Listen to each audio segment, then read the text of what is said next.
Le silence de la nuit a été brisé par un événement qui défie toute explication rationnelle. Imaginez 3 statues de la Vierge Marie situées dans 3 pays différents d'Amérique latine, commençant à verser des larmes de sang exactement au même instant, à 3h33 du matin, le jour de Noël. Ce n'était ni de la peinture, ni de la condensation, mais du sang humain de Tipa, le même que celui identifié sur le Saint-Suaire de Turin. Pourquoi le ciel choisirait-il ce moment précis pour manifester une telle douleur?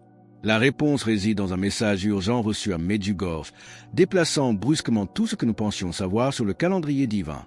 Une date se profile désormais à l'horizon, une date qui pourrait changer votre vie à jamais, le 28 janvier 2026. Ce jour-là marquera le début de ce que Marie appelle l'éveil des consciences, un événement spirituel qui touchera chaque être vivant sur cette planète, sans exception.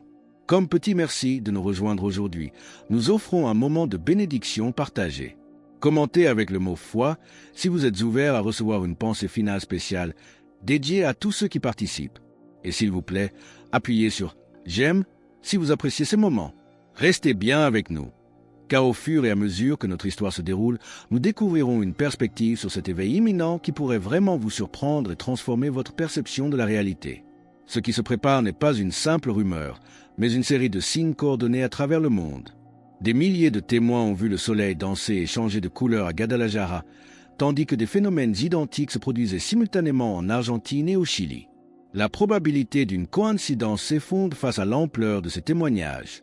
Nous ne parlons pas d'hallucination collective, mais d'un appel désespéré du ciel pour capturer notre attention fracturée. Le Seigneur nous parle à travers ces signes, car comme le dit l'Écriture dans Luc 21h25, il y aura des signes dans le soleil, dans la lune et dans les étoiles. Et sur la terre, les nations seront dans l'angoisse. Mais au-delà de l'angoisse, quel est le véritable but de cet éveil? La réponse nous attend dans les profondeurs de l'âme humaine, là où la lumière divine s'apprête à pénétrer. Alors que les larmes de sang continuent de couler, une question demeure. Quelle est cette vérité cachée derrière le premier grand signe que le monde entier s'apprête à ressentir? L'éveil des consciences, tel que décrit par les visionnaires de Medjugorje, ne ressemblera à rien de ce que l'humanité a connu jusqu'à présent. Le 28 janvier 2026, une lumière invisible pour les yeux mais éblouissante pour l'âme pénétrera les chambres les plus sombres du cœur humain.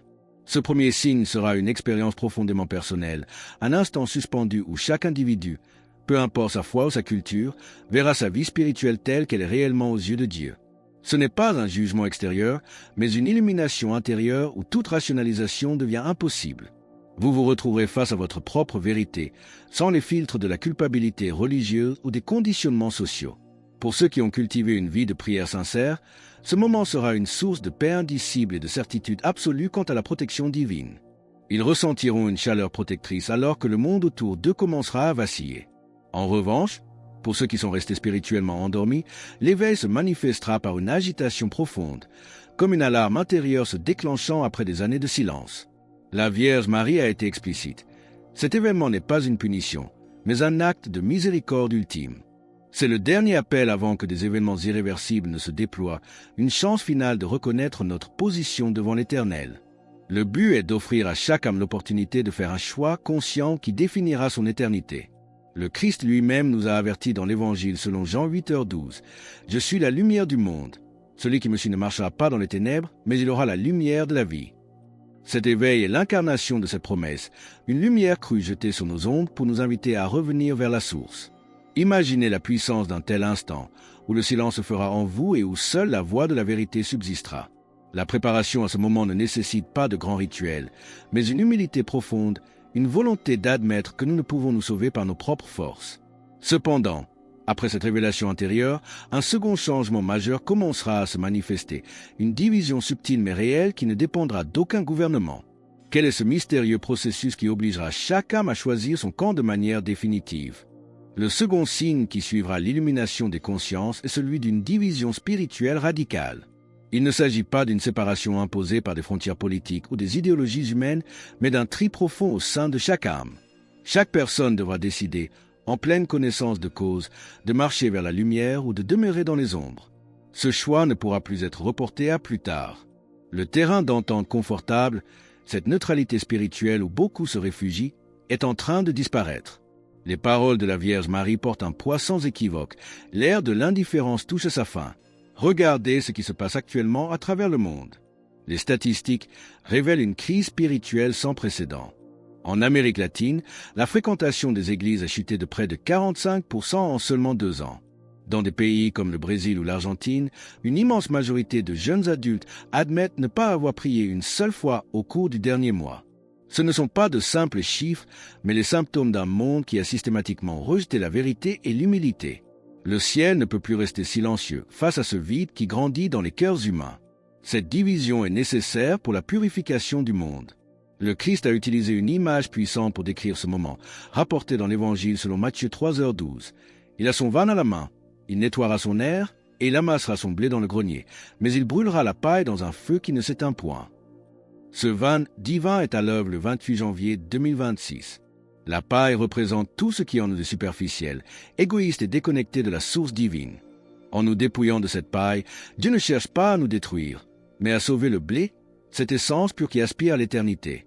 Pourtant, au milieu de cette séparation imminente, un troisième signe, le plus crucial de tous, est promis à ceux qui répondront positivement à l'appel.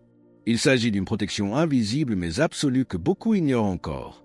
Quel est ce sceau mystérieux qui sera apposé sur les âmes fidèles et comment peut-on s'assurer de le recevoir avant qu'il ne soit trop tard? Le troisième signe, et sans doute le plus vital pour les temps à venir, concerne une marque invisible mais d'une réalité absolue, le sceau sur les âmes. Selon les messages transmis à Myriana Soldo, ceux qui répondront à l'éveil du 28 janvier 2026 par un oui sincère recevront une protection divine particulière. Ce sceau n'est pas une récompense pour des actes héroïques ou des sacrifices extraordinaires. Il est le fruit d'un acte simple mais profond de consécration et d'abandon total à la volonté de Dieu. C'est une armure spirituelle pour la tribulation qui suivra, un temps où la confusion atteindra des sommets et où le monde semblera basculer dans un chaos total. Si ce message résonne profondément en vous et que vous vous sentez poussé à affirmer votre foi en cet instant, partagez Amen dans les commentaires ci-dessous. Ce simple mot est un écho de votre volonté de rester ancré dans la lumière, même lorsque les ombres s'allongent sur le monde. Le ciel nous avertit car les cœurs humains ont systématiquement rejeté la vérité, l'humilité et l'obéissance aux lois divines. Ce que nous observons aujourd'hui, la multiplication des conflits, l'intensité de la violence dans nos rues et la fréquence accrue des catastrophes naturelles n'est pas le fruit du hasard. Ce sont les douleurs de l'enfantement d'un monde qui a tenté de s'élever au-dessus de l'autorité divine. La Bible nous rappelle cette nécessité de la protection divine dans le psaume 91. 4. Il te couvrira de ses plumes et tu trouveras un refuge sous ses ailes. Sa fidélité est un bouclier et une cuirasse. C'est précisément ce bouclier que Marie nous offre à travers la consécration. Imaginez la force de ces promesses. Alors que les modèles météorologiques et politiques échouent à expliquer la tourmente actuelle, l'âme marquée par Dieu conserve une clarté et une paix qui dépassent toute intelligence humaine. Ce sceau est la clé pour traverser la tempête sans perdre de vue le rivage de l'éternité. Mais comment cette protection se manifeste-t-elle concrètement au quotidien? Et quel lien mystérieux unit les larmes de sang de Noël à la force du chapelet? Alors que l'ombre de la purification s'approche, nous devons comprendre pourquoi une humble prière de famille peut devenir le rempart le plus puissant contre les forces qui cherchent à nous égarer. La manifestation des larmes de sang sur les statues de la Vierge n'est pas un simple symbole, mais un cri maternel rendu visible à nos yeux charnels. Le sang de Tippa, identique à celui du Saint-Suaire, souligne le lien indissociable entre la douleur de la mère et le sacrifice de son fils. Ces signes, rapportés simultanément par des témoins qui ne s'étaient jamais rencontrés, servent d'avertissement ultime. Nous ne pouvons plus ignorer la réalité spirituelle qui nous entoure. La Vierge Marie perçoit ce qui approche et sait combien d'âmes risquent de rejeter cet appel final à la réconciliation. Elle voit la fracture de l'humanité et pleure sur ceux qui affronteront la purification sans être préparés. Dans ces heures cruciales, le rosaire ne doit pas être considéré comme un simple rituel superstitieux ou une routine mécanique, mais comme une véritable arme de combat spirituel. Chaque « Je vous salue Marie » fonctionne comme une demande directe d'intercession, et chaque « Notre Père » est un acte de confiance absolue à la providence divine. Les familles qui prient ensemble construisent des remparts de grâce autour de leur foyer, des barrières que le mal ne peut franchir. C'est une promesse de protection qui rappelle les paroles du Christ. Là où 2 ou 3 sont assemblés en mon nom, je suis au milieu d'eux. Matthieu 18h20. La préparation à l'éveil du 28 janvier 2026 demande une vigilance constante de notre vie intérieure. Il s'agit de remarquer ce que nous ressentons, de percevoir les vérités qui s'imposent soudainement à nous et de discerner si nous habitons dans la paix ou dans l'agitation. Cette clarté intérieure est le premier pas vers la réception du sceau divin. La question n'est pas de savoir si l'événement aura lieu, car le ciel a déjà parlé par des signes inexplicables, mais de savoir si nous posséderons des cœurs assez humbles pour répondre à cette main tendue. Alors que le temps s'écoule, des étapes pratiques et immédiates s'imposent à quiconque souhaite franchir ce seuil avec sérénité. Quels sont ces gestes concrets, accessibles à tous, qui transforment une simple attente en une préparation spirituelle invincible pour les 48 prochaines heures? À l'approche de cette échéance du 28 janvier, le ciel ne nous demande pas des prouesses intellectuelles, mais une préparation du cœur. Les étapes pour accueillir l'éveil des consciences sont à la portée de chacun, telles les dispositions d'un soldat qui vérifie son armure avant la bataille. La première étape est la réconciliation. Cherchez le sacrement de confession si vous le pouvez, ou faites un acte de contrition parfaite, exprimant un regret sincère né de l'amour de Dieu. Ensuite, vient la consécration. Prononcez ces mots avec une intention profonde. Mère Marie, je consacre ma vie, ma famille et mon foyer à ton cœur immaculé. Place ton sceau de protection sur moi. La prière du rosaire occupe une place centrale dans cette préparation. Si possible, récitez les 15 dizaines ou au moins un chapelet complet en méditant sur les mystères de la vie du Christ. Accompagnez cela d'un jeûne modeste, comme le sacrifice d'un repas, offert en signe d'humilité. Enfin, faites silence. Déconnectez-vous du bruit du monde et des réseaux sociaux pour passer du temps dans une véritable communion intérieure. Ce ne sont pas de simples exercices religieux, mais les fondations d'une maison bâtie sur le roc, prête à affronter les vents de la purification. Pour rejoindre notre communauté et ne manquer aucune histoire inspirante, pensez à cliquer sur « J'aime » et à vous abonner. Ensemble, nous formons une chaîne de prière et de soutien face aux défis qui s'annoncent. Rappelez-vous que la Vierge a promis que là où la prière existe, l'ennemi recule. En consacrant votre foyer, vous invitez la présence de Saint Michel Archange à devenir votre gardien. Le Christ a d'ailleurs affirmé dans l'Évangile selon Matthieu 24h44. C'est pourquoi, vous aussi, tenez-vous prêts, car le Fils de l'homme viendra à l'heure où vous n'y penserez pas. Ce moment d'éveil n'est pas une fin, mais un commencement, une naissance à une vérité plus grande. Alors que les dernières heures s'écoulent, comment vivrez-vous ce basculement imminent? La différence entre la paix divine et le chaos spirituel ne tient qu'à une décision que vous devez prendre dès maintenant. Le 28 janvier n'arrivera pas avec le fracas des trompettes ou des cataclysmes visibles, mais comme l'aube se lève sur le monde, inévitablement et silencieusement, illuminant tout ce qu'elle touche. Pour certains, ce sera le moment le plus beau de leur existence, une rencontre avec la vérité pure où l'âme se voit enfin à travers le regard de Dieu, non pas avec honte, mais enveloppée d'une miséricorde infinie. Pour d'autres, ce sera un réveil brutal face aux transgressions cachées et au moment où l'ombre a été préférée à la lumière.